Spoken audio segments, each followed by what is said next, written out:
This is a card that is supposed to improve your productivity, and I just tried it for the last 2 months. If you know anything about me, you would know that I am unfortunately easily influenced and a sucker for Instagram ad, which is how I came across this product, which is just a little metal card that locks your phone. It's hefty. It has a little NFC chip at the back. Prior to getting this card, I was paying for like an app blocker on my phone for a while. I was paying for an app called Freedom, which is $200 for a lifetime membership. Sometimes they drop it down to $100 if there's a deal, or I was paying $9 a month. I paid for Freedom because one, I wanted an app that is hard to bypass. Like I can't just like delete it or something. Two, I wanted an app that will allow me to set schedules. So I've tried different focus apps before, like Forest, Cold Turkey, even Hank Green's new app, Focus Friend, which I honestly really like. But those apps kind of have a different purpose. You have to go in and set the time that you want to focus for, and then, the timer starts and the apps get blocked. Whereas apps like Freedom is able to let you set a set schedule. So for example, you can set a bedtime, and then you can have apps blocked every time it gets to 10 p.m. or something. And yes, I think free apps do exist. There's so many of them, and I honestly didn't even try to sift through them. A lot of them do have ads, and it's really difficult to tell the functionality just by looking in the app store what exactly it is. I just wanted something that checks my boxes, is easy to work with, has a scheduling function, and so that's why I paid for Freedom for, I think, more than 6 months. I paid for it for a long time. But while I was using Freedom, I was always on the lookout for an app blocker that has a one-time payment instead of a $9 subscription. I realized through using Freedom that I am not someone who would ever try to unblock my apps. So really the big functionality that I wanted was the scheduling tool. And so I was eventually served 2 Instagram ads, one being something called a brick and one being this Bloom card. And I ended up going with this. The idea of brick and Bloom are pretty similar. Basically, they give you a physical item that you have to unlock your phone with. I ended up going with the Bloom card instead of brick because one, at the time of me purchasing this product, brick was only available for Apple, and I'm an Android girly. And the other reason is brick is a little more expensive than the Bloom card. At the time of me buying this, brick was $59 and the Bloom card was $39. I ended up getting the card. It looks like this. It's packaged really nicely. It's just a little metal card. You download an app to go with it, and then you set everything up in the app.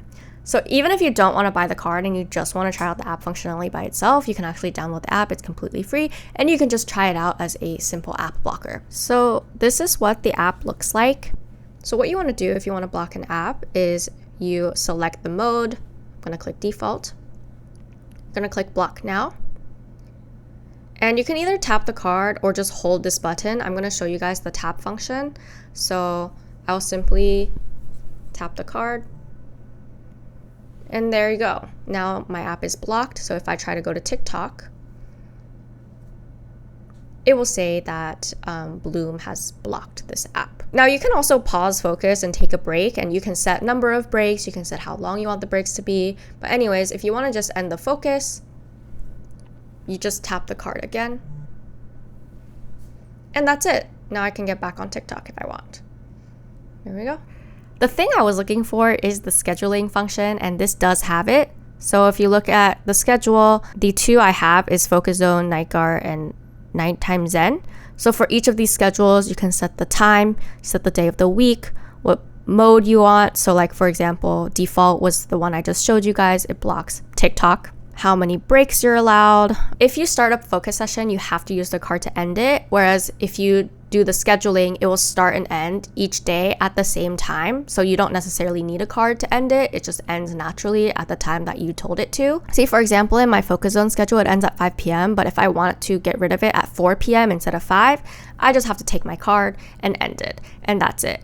And this physical step of getting an object to end the focus timer is supposed to kind of be the detractor, the are you sure button to ending your focus, basically. A couple noteworthy features I like about this Bloom product. I like that they have scheduling. It's a really big, important thing for me, as you guys can tell, because I've talked about it 3 times now. I like that there's a break mode, and you can pause for 5 minutes or however you want.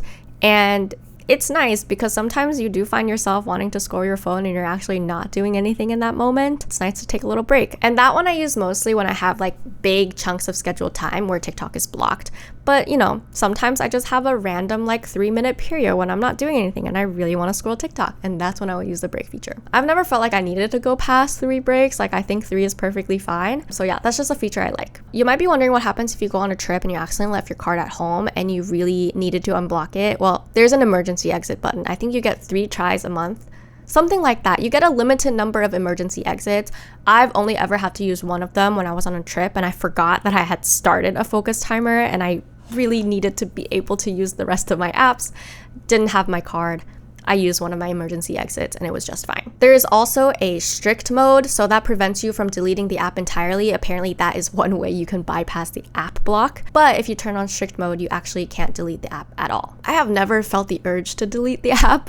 So my strict mode is not on, but I heard that if you don't have strict mode on and you delete your app, you actually lose all of your stats. Like, it tells you how many days and hours that you've been focused, like how much you've used the app, etc. And some people just really like that feature, and that is what's stopping them from deleting the app. I personally don't really use the social media aspect of it. I don't have friends on this app or anything, and I don't really look at my stats. I'm also not really using it as a focus tool per se. Like, the hours that is on this app is more like the amount of time I am not using my phone rather than, amount of time that I'm actually focused. So the stats doesn't really mean that much to me, but some people are really into it. One thing I don't like about this app is that there doesn't seem to be a way to put on 2 schedules at once. Like, let's say I want to start blocking my emails on one schedule starting at 8 p.m. and then I want to start blocking TikTok at 10 p.m. There is currently no way to do that. I have both schedules turned on. One starts at 8, one starts at 10 p.m., but they cannot both function at the same time. The app defaults to whatever is starting first. So it just blocks my emails and doesn't block TikTok. Multiple schedules is something that Freedom does really, really well at. And so this is something, I guess, that could be improved with this company. Another thing is that this is a relatively new company. And so I have no idea what happens if this company goes under. Like, I'll probably just end up having like a completely useless card because it's app-based. I feel like 4 or 5 months after using this card, though, I would have recouped all I would have spent on an app like Freedom. So I'll be okay if I'm able to use this for like 6 months. Another thing that I feel like is also a little bit of a downside to the Bloom card is that this chip is very sensitive to where you put it. Like, I think on the video tutorials on their website, it shows like you can like wave it anywhere and it'll work, but I find that there's only one very specific area, and it's right here, that it will read the card. Otherwise, it won't. But honestly, that's such a minor thing and I'm used to it now. It just took me a second to figure that out. And so the big question is, did this card actually improve my productivity? The answer to that question, I think, is kind of yes. Like, I was already using an app blocker app before this, so this wasn't like before Bloom, after Bloom. It's more like I like having an app blocker in my life. It really helps me. It really helps me be more productive, be more in the moment.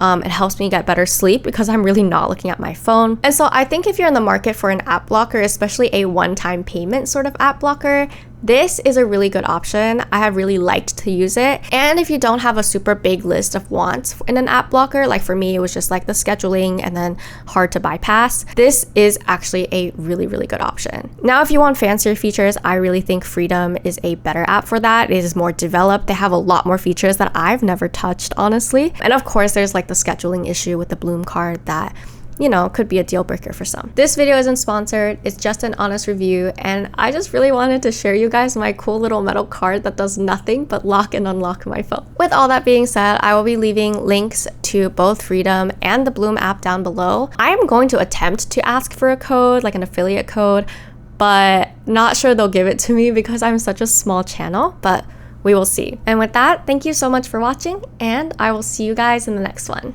Bye!